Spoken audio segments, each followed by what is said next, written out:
No cabe duda que gran parte de la historia de nuestro país se ha visto inmersa en el conflicto armado interno. Son muchos los años de sufrimiento que ha vivido el pueblo colombiano y no han sido pocos los intentos para construir esa paz que tanto necesitamos.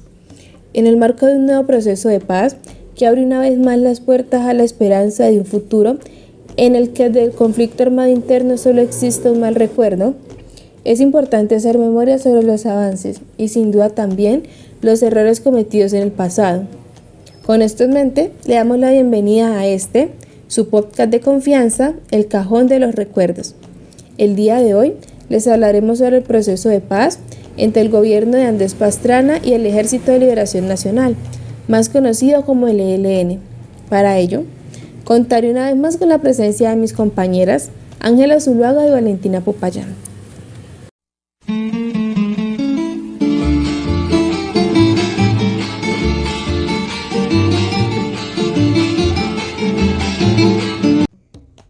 Andrés Pastrana Arango asumió la presidencia el 7 de agosto de 1998 como candidato del Partido Conservador.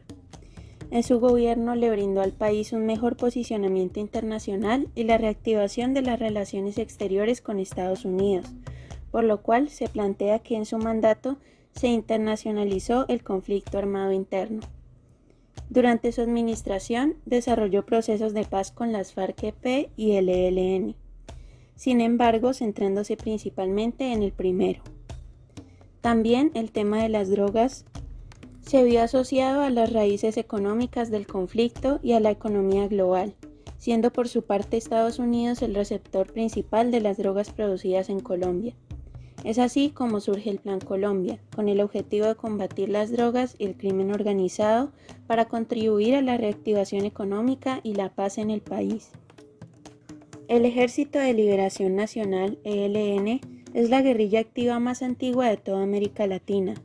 Fue fundada el 4 de julio de 1964, siendo influenciada por la Revolución Cubana. Esta guerrilla se enfoca principalmente en el secuestro, la extorsión y el ataque a la infraestructura petrolera. Desde sus inicios fue una organización ideológica, combinando la perspectiva marxista-leninista con la teología de liberación. Actualmente controla grandes territorios de Venezuela en su frontera con Colombia y podría estar conformada por entre 3.000 y más de 5.000 integrantes. En octubre de 1998 se realizó la reunión de Río Verde, en donde como acto de confianza el gobierno libera a 2 voceros públicos del ELN, Francisco Galán y Felipe Torres.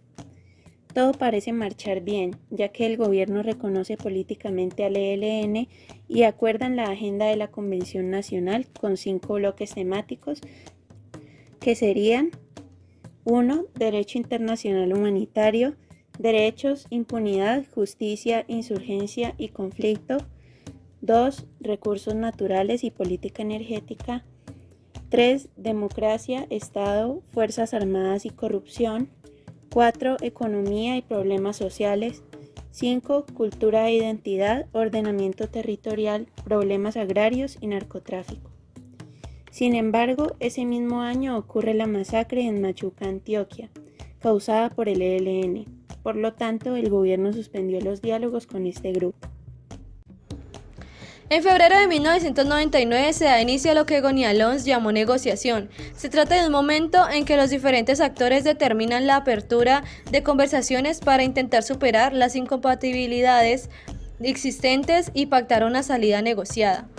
En este proceso de paz da inicio cuando Víctor G. Ricardo, el alto comisionado para la paz, se reúne con Antonio García en Caracas, Venezuela, y se presenta la propuesta de desmilitarizar 5 municipios en el sur de Bolívar, que serían Santa Rosa, San Pablo, Simití, Morales y Cantagallo, para realizar la zona de encuentro y llevar a cabo la Convención Nacional. Después de 2 reuniones en Caracas, el gobierno suspende nuevamente los diálogos con el ELN, y es ahí donde Julio Londoño, embajador de Colombia en Cuba, inicia su papel como negociador.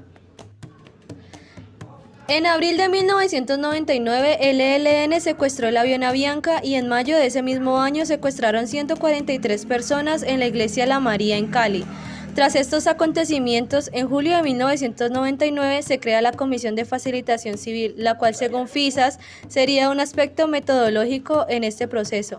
Esta estaba conformada por candidatos presidenciales, sindicatos y la Iglesia, y lo que buscaba esta comisión era el acercamiento de las contrapartes.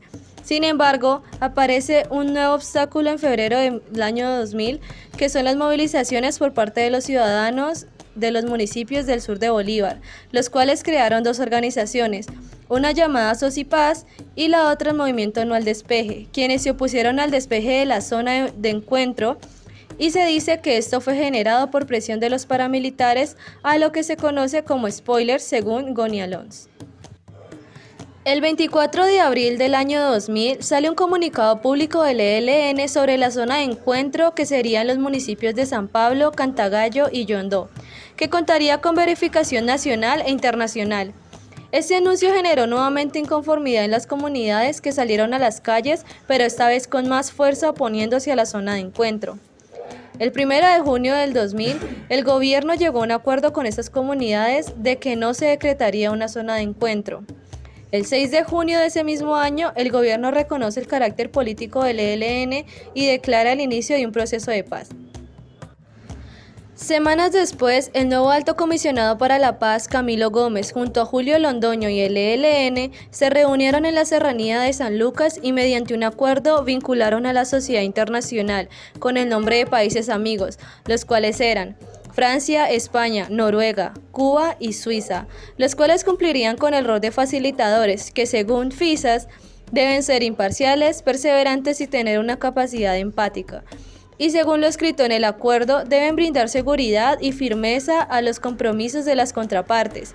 También proporciona respaldo logístico, financiero, diplomático y político en cualquier etapa de la negociación. Otros roles que cumplirían eran de conciliadores, verificadores y también brindarían apoyo humanitario. El 23 de julio de ese mismo año se realizó la reunión en Ginebra, Suiza, donde discutirían las ideas para avanzar en un consenso nacional por la paz. En septiembre del 2000, el ELN secuestra a 19 ciudadanos en el kilómetro 18 en Cali y mediante un acuerdo con el gobierno los liberan. Sin embargo, 3 ciudadanos mueren en cautiverio. A pesar de las circunstancias, el gobierno decide continuar con el proceso de paz. En diciembre del 2000, el gobierno y el ELN se reúnen en La Habana, Cuba, donde acuerdan el reglamento para la zona de encuentro, y ante esto el ELN se compromete a liberar a 42 soldados y policías como gesto de paz. Todo marcha bien, sin embargo, debido a la Operación Bolívar y la fumigación a los cultivos de coca, el ELN decide suspender unilateralmente el proceso de paz, diciendo que hubo incumplimiento por parte del gobierno. A pesar de lo sucedido, el 9 de abril del 2001, Camilo Gómez se reúne con Pablo Beltrán y Óscar Santos para hablar sobre la disposición de una zona de encuentro y la Convención Nacional. 10 días después, el 19 de abril, mediante un comunicado, el ELN suspende indefinitivamente el proceso nuevamente. Luego de 3 meses de recriminaciones mutuas, el 19 de noviembre del 2001, el gobierno y el ELN se reúnen de nuevo en La Habana, donde definen una agenda de transición y la discusión sobre la zona de encuentro queda aplazada. Una semana después, el 24 de noviembre, se firma el Acuerdo por Colombia, la cual contaría con rondas de trabajo entre los voceros de las partes. El 17 de diciembre del 2001, el ELN anunció una tregua de 15 días en todo el país.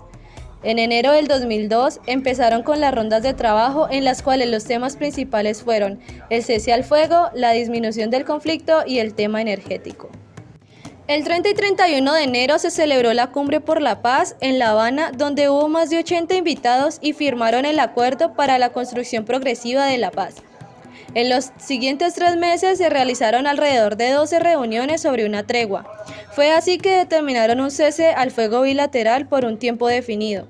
En mayo del 2002 se intentó buscar un acuerdo para la disminución del conflicto. Sin embargo, el día en que este sería leído al gobierno cubano, el ELN se retractó. Y para finalizar con el recuento histórico de este proceso, el 30 de mayo del 2002, el aún presidente Pastrana suspendió el proceso y manifestó que ya era decisión del próximo presidente continuar con este, y lo llamó un proceso de paz sin resultados.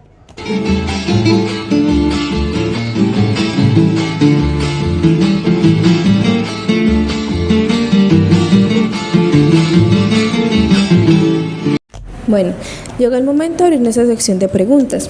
A continuación, leeremos 2 de las preguntas enviadas por nuestros oyentes y le daremos respuesta a las mismas. La primera de ellas es: ¿qué relación se puede establecer entre los spoilers del proceso de paz del gobierno de Santos con las FARC-EP, el uribismo, y los spoilers del proceso de paz del gobierno de Pastrana con el ELN, el paramilitarismo?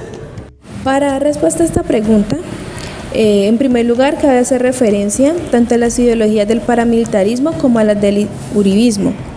De acuerdo con lo planteado por García Peña, el paramilitarismo forma parte de una de las viejas tradiciones de las élites nacionales para acallar a sus opositores mediante el uso de la fuerza, contando con apoyo social, económico y político para combatir a grupos de extrema izquierda. De forma similar, el gobierno de extrema derecha de Álvaro Uribe se caracterizó por combatir a las guerrillas militarmente, por lo tanto, no reconociendo su carácter político de la misma, hecho que influyó significativamente en la opinión de muchas personas con respecto a la propuesta de paz del gobierno de Santos. Tal vez por esta similitud, tal como lo menciona el mismo autor, el proceso de paz que se llevó a cabo durante el gobierno de Uribe con las Autodefensas Unidas de Colombia, que fue precisamente la organización paramilitar que jugó un papel fundamental de opositor en el proceso entre el gobierno de Pastrana y el ELN, solo se orientó hacia la desmovilización y a la reinserción del grupo paramilitar, sin tener en cuenta las características históricas y estructurales del fenómeno, es decir, sin precisar el grado de responsabilidad estatal y sin otorgar verdad, justicia y reparación a las víctimas.